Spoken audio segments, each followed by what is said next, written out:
ఈరోజు అరుదైన అతిథితో నేను మాట్లాడుతున్నా.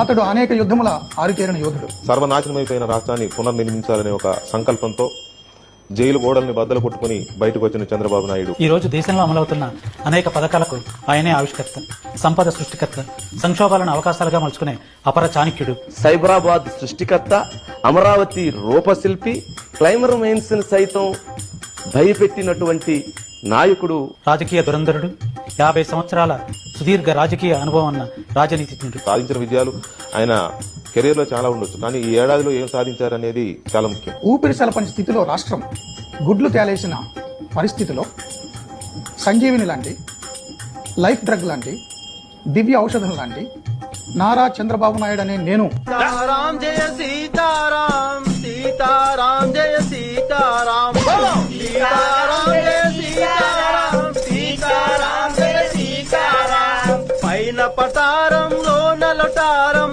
ఈ జగమంతా డంబాచారం. ఆపండి, ఎవరు మీరు? దండలు సవి దండలు.